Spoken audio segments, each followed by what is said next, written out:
Tot i que encara no ha començat la campanya electoral per a les europees, el candidat de Convergència i Unió a aquests comicis, Ramon Tremosa, va oferir una conferència a nit a l'Auditori Municipal d'Amposta davant d'un nombrós públic i de càrrecs del partit al territori. Abans, però, es va reunir amb diferents entitats, com per exemple la Plataforma Ciutadana en Defensa de les Terres del Sénia, també amb la Plataforma en Defensa de l'Ebre i amb les comunitats de regants. Amb totes elles es va comprometre a fer arribar la veu del territori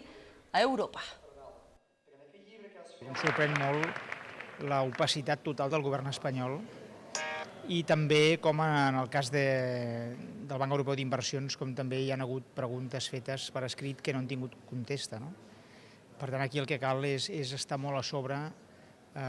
Quan tornem a entrar al Parlament Europeu, s'obri el primer dia de les preguntes parlamentàries, entrar preguntes escrites a la comissió, que és la manera de pressionar els comissaris perquè per escrit expliquin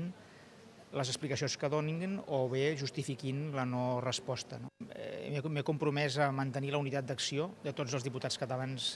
dels partits contraris en aquest projecte de transvasament de l'Ebre, que som pràcticament el 90% del cens electoral a Catalunya. Hem de veure el senyor Arias Cañete, que deixa el Ministeri per anar a Europa, a veure si serà finalment comissari espanyol i de quines matèries, de quina cartera, i a partir d'aquí cal també que la plataforma sigui proactiva en els actes que faci a Brussel·les d'explicar el que està passant i que també siguem molt proactius davant de la Comissió Europea, donant informació per tal de que, fent preguntes a la Comissió, per tal de que la Comissió Europea intervingui amb la màxima informació disponible, no només del govern espanyol, que serà interessada, sinó també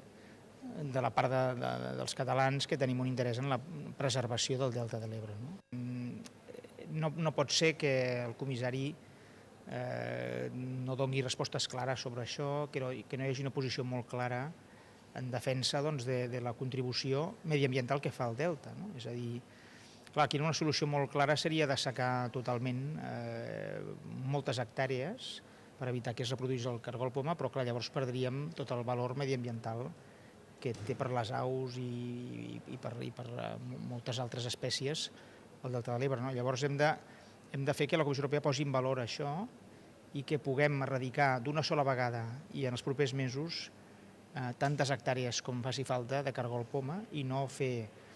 accions parcials que eternitzin el problema. Llavors hem de tornar també a la càrrega a l'inici de la legislatura